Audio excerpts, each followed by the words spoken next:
Hello, Bob. I am so excited to see you and talk to you today. Yeah, I have the benefit of seeing you on Zoom. How cool is this? Good to see you. So good. So, as we hop into all of this, I want you to tell everybody who you are and what you do because you do some pretty cool things. Oh, I'm just Sweet Maria Goff's husband. I'm Lindsay Richard Adams' dad. Everybody's kind of getting married to everybody else. And so I'm kind of friend to all the new additions to our family. I'm also a grandpa. Um, Nice. what I did for a day job for 32 years was be a trial lawyer.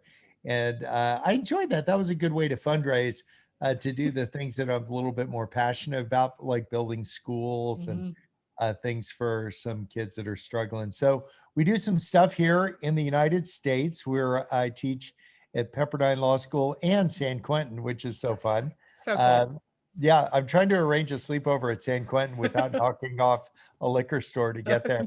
Um, and then we are just starting this week. We're buying a really big truck and we're starting a food pantry. Oh, So we're amazing. just bringing food. We picked the 40 families and we're just going to start dropping out food. So overseas, we do a lot of stuff. We built a recent school in Congo in this beautiful valley. There's 250 kids. It just got its last coat of paint. All the kids moved in, and then the volcano Oh erupted. my gosh. And the flow of lava went into my beautiful valley of all the valleys. I wouldn't wish bad things on anybody, but why my valley? And now we're 10 feet deep in lava, so it's Oh my gone. gosh. So it's like, oh, rats. So the teachable moment, I'm going to build a little higher up on the hill. There you go. Well, because I think that's something you and I talk about often is how do we learn from all of these moments that happen that don't go our way? Oh, yeah. I've had so many things that have just messed up along the way. I had this, if you've noticed, people aren't getting along in Washington, D.C. So I had this great idea a bunch of years ago.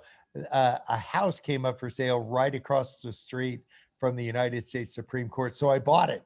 And then we fixed it up and we had all these people from all the places in Oregon, Supreme Court to the Capitol, both sides they were all coming and then they like changed the rules or something so that like everybody couldn't just meet at somebody's house and so I sold it. I'm the first guy that's ever lost money on real estate in Washington DC. And what started out as this beautiful place of peace and hope and all, I didn't have a name on the door. I didn't want to meet any of these folks. I just wanted them to get along. And it was packed for Yeah. the years it was operating. And then it was just like some Tuesday was just over. And so I sold it. I'm not even going to tell you the name of the guy because you would know who he is. Like Angel of Darkness is like made his Death Star is that house. And I'm like, no. So when I heard he was indicted, I reached out and said, "Can I just buy my house back? Because you're gonna have some new roommates." And then he got pardoned. I'm like, no. So so I just agree with you that it will be this like crazy loop of circumstances, but I hope no matter what, the people that are listening that will fail trying, not fail watching. Ah, that's so good because I think a lot of times, especially with our high school and college students, they face a ton of setbacks all the time. And Yes. sometimes they let it just get the best of them. Oh man, I've faced a lot of setbacks. I remember junior high and high school, I just wanted a date. Like I didn't have a long list of things. I wanted like one date. Like how hard could that be? And nothing like didn't happen. And then I got into college. I'm like, well, certainly in college, 5 years of college, I just couldn't pull that off. It wasn't because I was asking, there were just no takers. And then it was like the second year of law school that I met Sweet Maria Mm. and she said no as well, but I was tenacious. So I just hope that in some of the disappointments that we encounter, that we don't start defining ourselves. Because Mm. I didn't make up a rule that said like nobody wants to hang out with you. I just thought, well, I'm not sure why, but it ain't happening yet. And it's kind of hard. We're herd animals. Like back in the old days, there Mhm. would be cave people, men and women, and they would stick kind of close together because if one wandered away, from the group, then a pterodactyl would eat them.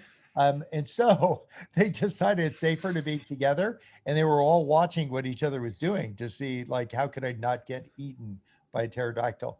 And so now fast forward, and we have cars and condos and all that, Mm, but we're in high school, junior high, but we're still seeing what's the rest of the herd doing. yeah. And I think the people that have led really purposeful lives aren't as attached to the herd.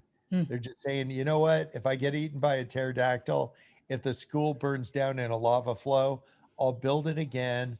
I'll start again. They're just, it's not that they're like indifferent to what's going on. yeah. They're just not absorbed by what's going on. Yeah.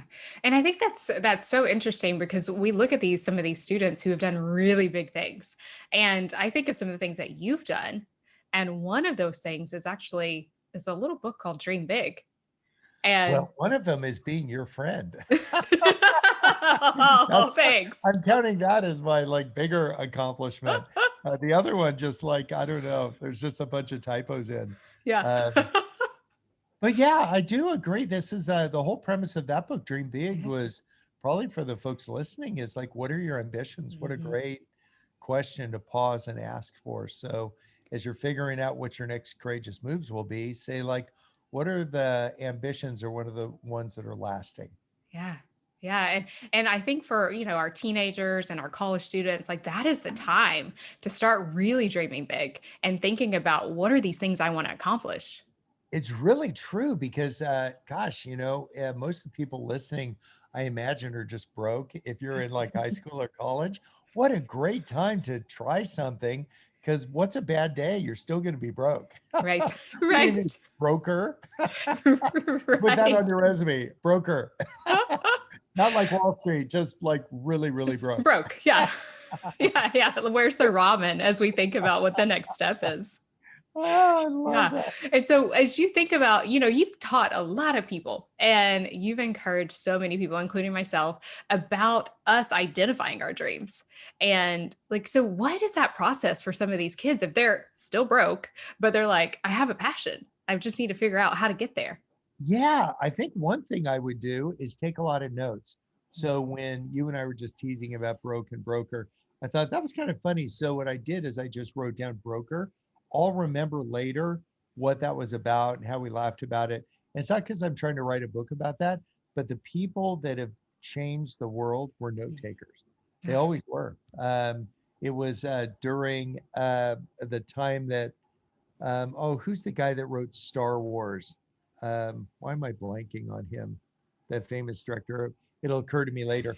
But while he was writing Star Wars, he was also really good at music, and he was scoring American Graffiti at the same time. Mm. George Lucas. And while he was doing both of those, you identify a scene by roll, number, and dialogue number. And it was roll two, dialogue two, that it was the scene. And he wrote down R2D2, and Oh, literally the rest is history. oh, the So rest is history. I would say be a note taker as things are happening, as you identify a passion, as you think, I write it down so I can circle back to it to say, is this something that was just like pepperoni pizza speaking? Or was it something, if faith matters to you? Is this like some evidence of God has laid something on you? If you're like, if faith isn't a big deal for you, is this like the culmination of all your life experiences? Mhm. But I want to capture that, net that butterfly when it comes by, and to say, is there any way to push that idea one step forward? Yeah. And that's what gets you there. Yeah, and I love that so much because I think a lot of times students at that age are really kind of afraid to dream big. Like they're like, well, I've got to do this next thing. I got to graduate high school. I'm supposed to go to college. And so sometimes they let that hold them back.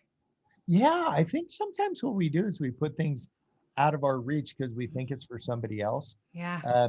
One of the schools we opened up in the last couple of years that you know about is in Afghanistan, Mhm. and the Taliban won't teach little girls how to read and write, and that just chapped me. And so, but I didn't know anybody in Afghanistan until I did, and so I made a couple friends in Afghanistan. I flew over. I started flying over often and meeting, and it's a little creepy because Yeah. they'll kill you. They'll kill you. That once you're dead, they'll kill you again. Like it's Yeah. like it's a little animated there right now, particularly if you get out of the big cities. So I've had this idea. What if we get 170 Afghan leaders together in Kabul from all the warring provinces? So I didn't wait for Colin Powell to send an invite because he isn't gonna. I Mhm. sent it myself, and 170 Afghan leaders showed up in Yeah. Kabul. And so I wouldn't have thought that was possible Mhm. until you did it. So I want us to think about doing impossible things. Yeah. Like, why would we decide that something's off limits or it's for somebody else? I love, because faith's a big deal for me. There's a Mhm. guy that wrote a bunch of letters. His name was Paul, and he Mhm. said, never be ashamed of your youth. So I don't Mhm. care if you're 16 or 65. Like, don't be thinking, well, I'm not qualified, I'm not whatever. This is the time, man. Broker some peace. That's Uh, right. Yeah. into war. Like, go find. Oh, I did this in Mogadishu, Somalia, which is another garden spot. Um, there's 13. It's complicated, but there's 13 warring clans, and then there's the government. So I got the minister of defense for the entire country, and I said, "Will you meet me at this hotel?" And then I invited some of the leaders of the warring clans to the same hotel at the same time, and I brought slingshots and saltwater taffy. And we just spent the afternoon shooting at cans instead of them shooting like bullets at each other. Yeah. And we actually had some things to talk about. Mhm. And I would just say, don't wait for permission, Mhm. because you already have permission. The thing Yeah. that you think you need a green light for, you already have a green light for. Yeah. And I love that too, because I mean, you do, like, you can do anything. I mean, I remember one time you were going to England. And so you're like, hey, let me write to the Queen. Exactly. It'll cost you $1 in postage. What you might not get is a yes to everything you Mhm. try, but I'm right back at fail trying. Yeah. Don't fail watching. To say what I want to do is I want to really move the needle. Yep. And what I want to do to get there is to move the needle in my life. Mhm. There's a guy named Diogenes. It's kind of like what makes me want to have another kid just so I can name him that, or her. How cool would Yeah. that be? Yeah. But this is a guy who, it said that he lived inside of a big water basin. It Mm. was a big one. It was 7 feet around, but he lived in the water basin in Athens, and he would walk through the streets of Athens every day with a lamp that was lit at high noon. And they would be like, Dawson, he's like, why are you walking through with your lamp lit? And he said, I'm looking for virtue. Isn't that Ah. beautiful? Fast forward a little bit, and Diogenes is the guy that is the founder of cynicism. And you'd be like, wait a second, like, cynics, like, I've met cynics, they're the ones that say like, no, it'll never work and all that. Mhm. These are modern day cynics. The old school cynics were guys like Diogenes. They were looking for virtue in the Ah. world. And what happened is that we flipped that. So my message to people listening would be, stop listening to the cynics, the modern Mhm. ones. Find people who are looking for virtue. Be one of the people that are looking for virtue. And all of a sudden, you're going to be sitting in a room with 170 leaders. And you go like, oh my gosh, because it's my party. It was going great until the Afghan secret police raided the gathering, because they thought we were planning some like mischief. And I wasn't. I just was asking people, what's your ambition? Yeah. What a great question for all of us to ask ourselves. Oh, and I love that. So as we think about, asking ourselves, like, what is that ambition? Once we kind of get a hold of it, like, what other tools should we have in our tool bag to like take it step by step, some practical things? Yeah, I would just say a roll of stamps, Mhm. maybe a couple email addresses, and to say, let's do this. I'm not afraid of a no. Yeah. What I want to do is just make a try. I sent Kim Jong Un a case of books, the Love Does book. Yeah. I said, I'll trade you for a nuke, like ground delivery, not air delivery. Um, so why not reach out to some people in the world? But don't have to have a big name or somebody Mhm. famous. Go across the street, find your neighbor. Yeah. Like, that idea of loving your neighbor isn't a Mhm. metaphor for something else. I think it really meant, like, it ain't going to work across an ocean if it doesn't work across the street. And so I would start with your teachers. Say Yeah. 2 words, thank you. Mm. You'll blow their mind. It's just such a great way to honor the people around you. And you'll never honor the people around you if you don't start honoring the people adjacent to you. Ah, So find the people adjacent to you, mm, find some virtue, let them know I've seen that in you. yeah. And I think for our students, especially student athletes who are trying to figure out what that next big move is for them, whether it's like Division 1 or Division 2, I mean, there's also so many opportunities to where like if they play at the junior college level or say NAIA, they're still getting that opportunity. They're still taking a next step. So good. Yeah. And take that I wrote a story in one of the books about Lex Gillette, who's a blind long jumper. And Mhm. the reason I got to know Lex is I just got in a car and drove to the Olympic Training Center. We have one here in San Diego. Yeah. And I thought, well, maybe I'll make some friends. And I did. And I know that's so random. I'm not like that creeper that like just shows up places, but I wanted to not, and I'll do it at the mosque and I'll do it at the Baptist church and I'll do it at the Mhm. whatever community center. But if sports is your thing, go find some people that are Mhm. like advanced, but maybe not the typical ones. Yeah. Find the person that is like while he's this world record holder in the long jump, he's also working right now on riding for the Olympics BMX bikes, Yeah. and he's blind. And so, not like a little bit blind, but he can kind of see, but kind of not. No, totally lights out, midnight blind. But he walks the track and he memorizes the track. Mhm. Then he gets on the bike and he rides the track. I love there's another young woman who's making quite a splash right now. Her name is Natalie Decker, and Mhm. she's the youngest like NASCAR racer Yep. like ever. And I was asking her about does that intimidate you? Like you're on the track with all these big names, from history of NASCAR racing. And she said, you know what? I race the track. I don't race the other cars. Ah, And and I I go think race the track. Yeah. ah, man, and that like just thinking of that in my brain of like race the track, there's so many things to where like if we're not staying in our one lane, we can get so distracted by everything else beside us and forget about that one ambition that we had already said was our goal. Oh, you are singing my song right here. I just turned in the next book, and the name of the book is Undistracted. I Oh. haven't actually told anybody the name of the book, so we just named it today. We found out it was born. We found out if it was a boy or girl. We slapped it on the butt. Now it's called Undistracted. Oh, So, what if we lived lives that were undistracted by all of the peripheral things yeah. and keeping your eyes fixed on some Mhm. things that last? If faith matters to you, keep your eyes fixed on God. If humanity matters to you, and it does, keep your eyes fixed on the people around you, but be undistracted by all the other noise in the room. Yeah. Because it'll get you off your message. We went to a Bruce Springsteen concert. I think it was late high school, early college, and we scraped enough money to go. And I mean, Yeah. he's the boss, so why Right. wouldn't you? And so I went with a couple of friends and we took my car. And one of the guys ended up with the keys to my car. And in the middle of him just melting everybody's face, I was trying to get the key to my car back. I was asking the guy, do you have the keys to my car? And he's like, what? I'm like, do you have the keys to my car? And the other two friends that were with me thought we were having an argument. And we weren't having an argument. It was just a really loud room, Mhm. and so I had to shout louder to get Yeah. over the noise in the room. And I think that's my best, simplest analogy for what Mhm. might be going on, what might be getting us distracted, is we're shouting over everybody else's Yeah. noise.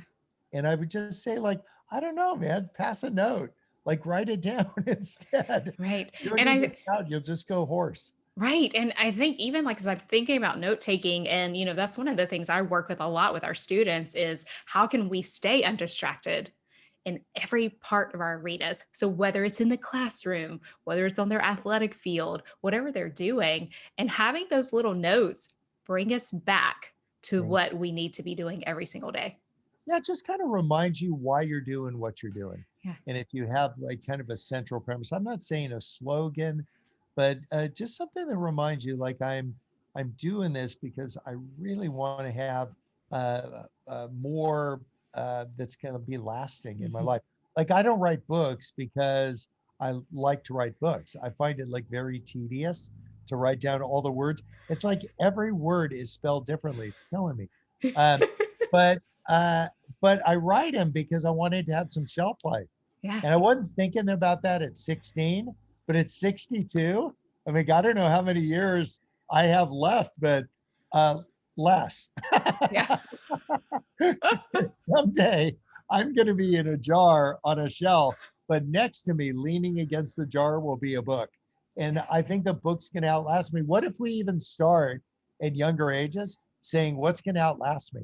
I Yeah. know you think there's no like into your days in high school or college, but what if you were to say, I want something that's going to last a couple hundred Mm. years, and I would write it down. And if writing it down isn't for you, then do beautiful things. You don't have to Mhm. build anything. God is dazzled by authentic hearts. Yeah. So maybe just get super real with a friend. That'll last. To say, Yeah. this is the one friend. Oh, be the friend that everybody can get super real with. Oh, Uh, yeah. another guy, Paul, talking about his buddy Timothy, said, "There's nobody like Timothy. He takes a genuine interest Mm. in the people around him." Boy, I'm telling you, you want to do something purposeful and lasting, take an interest in the people around you. Don't make it about you. Make it Ah. about them. Oh, and I think that just brings it all circled back to, our athletic teams and what we do and how we compete together is when we make it about everybody else, then we all get to win and we all get to move towards our ambitions. Gosh, that makes so much sense. Like you to just when you get out and above yourself, then you're just it's not so ingrown. Mhm. Otherwise, the movie is all about you. It's about Yeah. how you felt when you woke up, and then how you felt during the day, and how you felt. What about like having your head on a swivel and just say, Yeah. how are other people? What are they really saying? Mhm. There's a guy who jumped over my hedge. I've got a hedge around the house. Oh, as soon as you write a lot of books, you'll get stalkers. Isn't that crazy? So wild. I literally have stalkers. I'm not telling anybody where I live, but evidently you don't need to know because people figure it out. And he jumped over this 6 foot hedge and he was carrying something. He ran across the grass towards me with it. I'm like, oh, yikes. And inside, I didn't know if it was a python, but inside it was a ice block. And I'm like, wow, this is definitely a first. And so his name was Lee. And I thought, well, this is kind of a one off until it happened 5 more times. Oh my Like gosh. Lee would jump over the hedge, run across the grass, up the stairs, across another field, and then end up on my porch with me and an ice block. Each time the ice block got bigger and bigger. The last time he didn't go over the hedge, he went through the hedge. I bet he had a 75-pound ice block. And I'm like, wow, Lee, that's something. Um, well, I got a phone call last week and I answered the phone and there was a woman that caller ID said Lee something. I go, I wonder if that's the ice block guy. And it was a woman, it was his wife. And she said, Lee has passed. Mm. Lee died. And so she was trying to piece together how it came to pass that this happened. So he was dialing everybody that was on speed dial. And I evidently was on his speed dial. And I said, gosh, I had some pretty limited interactions, but he came over my hedge for 6 times with ice blocks, bigger and bigger. When I was explaining it to her, I realized these ice blocks weren't for me, they were Mhm. for us. Lee Ah. was inviting me to go ice blocking with him, and I just missed it. I Oh just man. didn't realize what was going on. I would say to young people, to sports people, to team members, like see what people are saying by what Mhm. they're doing. And if they're kind of off alone, they're sending you a message. They are screaming, come pursue me. And Yeah. then just be heads up on that and then do something about it. I love that so much. And our my podcast is called Confessions from the Sidelines. And I love that you get to stand on the sidelines a lot and see people do some pretty incredible things. So what would be one of your favorite memories of standing on the sidelines and watching people reach their success? I think a person that is so tenacious, they're so trigger locked, they know why they're doing what they're doing. You might remember the story about Kelly. And Kelly Perkins is this just vibrant, go Mhm. for it, athletic young person. And then something attacked her heart, like some disease that was opportunistic. And she was feeling kind of out of it. She wrote some, well, sure. But it turns out that she had 1 day to live. They cracked her chest open. They said, your heart is gone. It is, you got about a day worth of beats left. And so she was either going to get a transplant or she would not be on earth anymore. And tragically, somebody died in an accident. They took this heart, they put it in Kelly's chest, gave it a little thump. And Kelly's been going around the world climbing the highest mountain peaks with a brand new heart. Isn't Wow. that crazy? That's And amazing. the person that had donated the heart has a daughter, and it was anonymous who got like what heart they got. The daughter learned that it was Kelly that got the heart. She called, and Kelly's husband picked up the phone. Kelly was out doing an errand, and she said, I think your wife has my mom's heart. And she had been carrying her mom's ashes, had never like scattered them. Kelly and her husband were about to climb Mount Fuji. So they took, Craig secreted this little urn with him all the way up to the top. And when they arrived there at sunrise, Kelly was giving thanks and blowing some bubbles. And then Craig brought over to her the ashes of this heart, just Oh my so we gosh. talking about this. And just let these ashes fly. Mm. Like, just what happened is that the love that the mom demonstrated in living an available life, then it just transported to Kelly, and Kelly is still doing amazing things with a brand new heart. And so that would be my closing thought, that Yeah. the people from the sidelines that have impressed me the most are people that had a lot of heart, Mhm. people that were demonstrating they had a lot of heart by not keeping it, but giving it away. Yeah. And to say they're taking an interest in the people around them. Oh, I love that so much. And I think that's something we can continue to focus on is just those around us and how they can not only impact our ambitions, but how we can impact theirs. Bingo. No truer words ever said. Yeah. Well, Bob, where can people find you on social media, online, if they want to maybe get some of these books we were talking about or just hang out on social media with you? Well, you could be a total creeper and jump over my head, but then you get a restraining order. But I'm just like at Bob Goff. That's me. Yeah. But I'm an easy guy to find. I actually put my cell phone number on the last page of 3 million books. So if there's ever a guy that's pretty easy to find, it would be me. Yeah, and we'll link those social media handles and your website down here in our show notes. So if anybody wants to get in contact with you, they definitely can. Oh, well, thank you for having me on. Oh, thank you so much, Bob.